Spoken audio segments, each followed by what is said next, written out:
Hello and welcome to another Doctor's Assistant 1 video. Today I'm doing a review of the last sort of Dalek, History of the Daleks sets for 2021, I think, which is History of the Daleks sets 7, I think, from 1972, again, I think. Day of the Daleks, that I know for sure.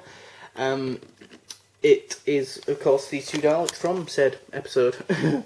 And yeah, they consist of a gunmetal grey Dalek, standard sort of drone Dalek, and a Supreme Dalek, and it retails for $19.99 here in the UK.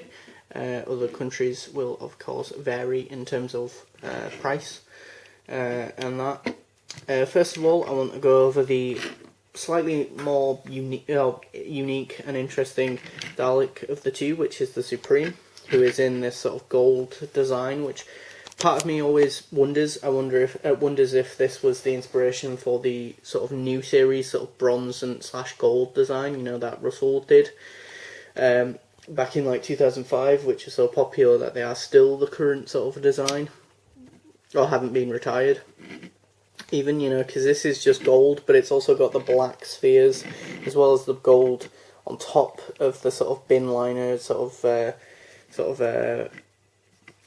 bottom skirt bit. Also, apologies for the lighting. I'm currently just using the sunlight. I mean, but I could turn on the light, as in like above me, but that might make it all yellowy, the video. But yeah, you've also got the sort of slats there, or like the sort of armoured parts there, which are more like the Daleks from sort of the 70s onwards up until like, what, present day relative to sort of New Who.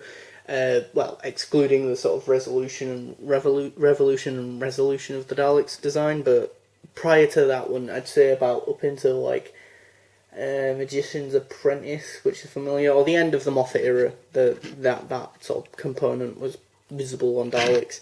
You've got a gold gun stick arm and a golden sort of socket there as well as just a standard silver sort of manipulator arm for the plunger / manipulator arm.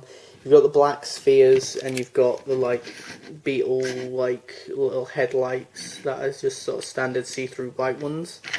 You've also got the sort of eye stalk, which is gold there and a little bit there, and then you've got your silver, your rings, blue rings, and then silver, and then black, and then you've got the black dot and the white and the black dot, which is really cool. And then you've got, you know, the rest of the Dalek, which is really cool because I like when they rank Daleks, you know, and do unique variants and variations. And the reason why they skipped from power to evil, was because obviously they can count. It's just that there'd be more blue and silver and blue Daleks, and they just thought, well, we've had a lot of them because we have done all of the Hartnell and then a Troughton as well, and even if you are a big fan of said Daleks, it would get a bit repetitive, so they just thought, logically, well, why not give them something slightly different? And they did. Fortunately, they did also a gunmetal grey Dalek, which, in contrast to the sort of old Genesis Dalek, Genesis of the Daleks Dalek, I figure it's a sort of, by gunmetal grey Dalek, I mean like really dark grey with this sort of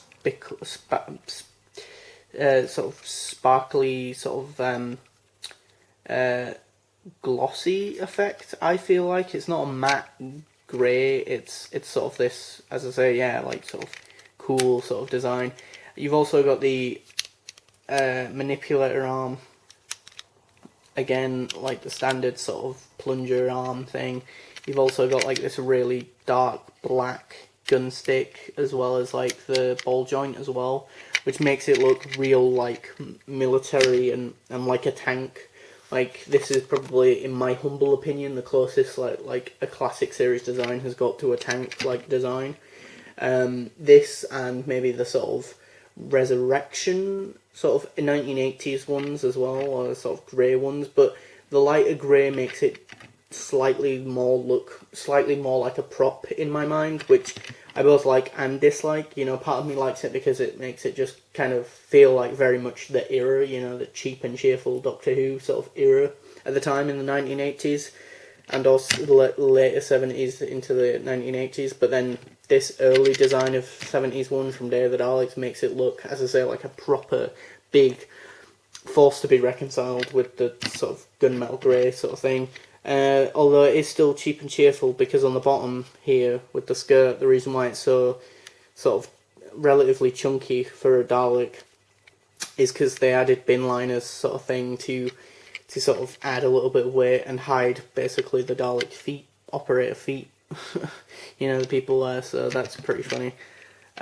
You've also got the sort of white headlights and then the eye stalk, which again is similar to the previous one, which is just that it's gunmetal grey, silver, then you've got the eye rings, then you've got the silver, and then you've got the eye, and you've got the sort of white with the little black dot in the middle.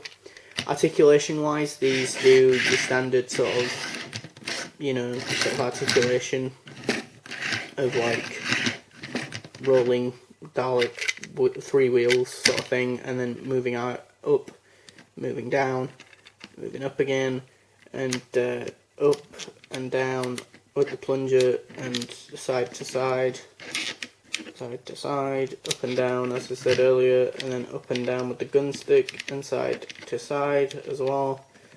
And then obviously the previous Dalek, the Supreme, is just the exact same in terms of articulation, so you can always get them to do the Nazi salute, like sort of thing, with the plungers, which for whatever ridiculously insane reason I like doing.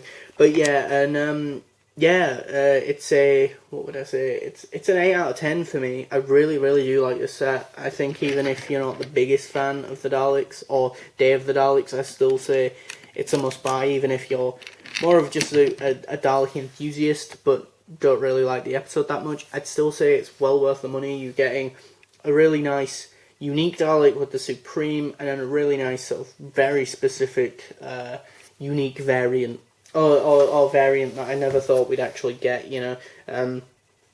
Apparently Batman March, or Matthew Toffolo, also known as Batman March on YouTube, was for the longest time apparently complaining that the Genesis Dalek was not the gunmetal grey one, to the point where someone even said in a comment, you know, oh, why don't you just paint your own, sort of thing, and I thought that was pretty funny. But yeah, I'd say 8 out of 10 for Day of the Daleks, 2-pack, the Day of the Daleks, Dalek 2-pack, History of the Daleks 7, I think it is. But yeah, 8 out of 10 from me. Thanks for watching. Please do comment, rate, and subscribe to the channel. And hopefully I will get some Vord next, because they're the last figures from this wave that I need. So yeah, bye bye!